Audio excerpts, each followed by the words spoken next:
Let me upgrade this old Samsung Fold 3 to the latest version. Let's give this phone a complete refurbishment inside and out. First, let's take a look at the current condition of this phone. There's a noticeable crease in the middle of the large screen. Also, the hinge doesn't fully open straight. The cover and LCD of the small screen are completely damaged. Moreover, the middle frame is worn out. Next, we'll start disassembling the phone. This is a US version of the Samsung Fold 3. Apply protective stickers, remove all screws, detach the upper and lower shields, disconnect the battery, unplug all cables, remove the subboard. Some people quietly watch the video but will silently like, comment, share, repost, and follow. Such people are really adorable. Remove all shields. Next, disconnect the battery, disconnect all cables, remove the motherboard.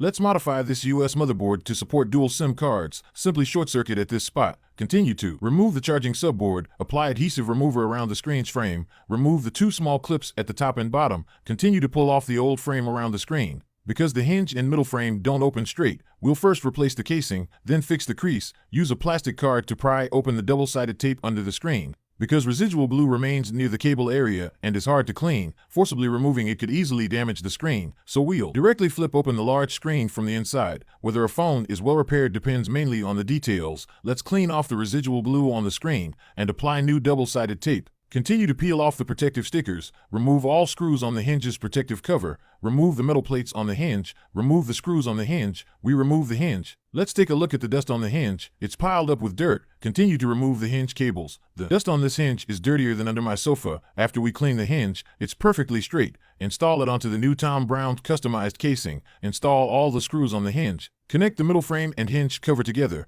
Then we install the large and small magnets on both sides. Install the hinge cables, 1 screw, 2 screws, 3 screws. I counted. There are as many as 30 screws just on the hinge. Next, reapply the stickers, then apply original double-sided tape to the main screen. Peel off the protective film, align the main screen precisely onto the new middle frame. These marks on the main screen suggest our friend has been playing a lot of Dota. Next, we'll fix the crease. With swift action, we use a blade to make an opening in the cover plate. Then, while applying alcohol, we peel off the outer screen cover. If you often play games, I recommend that you apply a large screen protector to prevent excessive wear causing scratches that seriously affect display quality. Outer screen separation is complete. This is the outer cover of the foldable screen. Let's laminate a new cover onto it. We don't need any molds or machines for lamination, purely manual lamination. Done in one step, smooth and fluid, expertly handled, lamination complete. Peel off the cover's protective film to take a look. There's still a bit of air bubble in the middle. We'll later put it into a bubble remover to eliminate the bubbles. Okay, bubble removal complete. Take it out and have a look. It's restored to its original bright and shiny state. Now, apply glue around the frame. Install the plastic frames around the screen.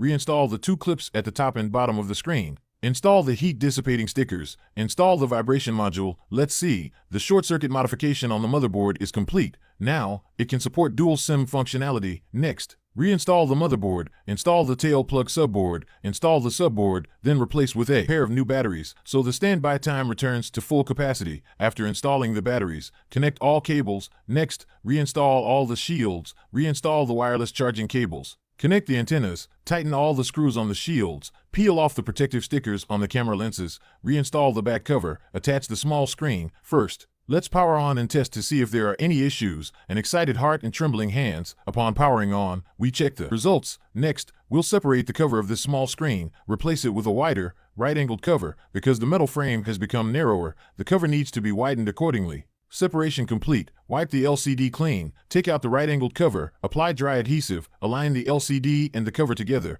Place them into the laminating machine for lamination. Lamination complete. There are still a few small air bubbles. Place it into the bubble remover to eliminate bubbles. Bubble removal complete. Finally, we install the small screen. Let's take a look at the effect after modification. The US version of the Fold 3 can now support dual SIM functionality. The frame has become more square. The glossy black frame looks more elegant. A worn-out machine worth less than $2,000 has regained a noble vibe after all this work.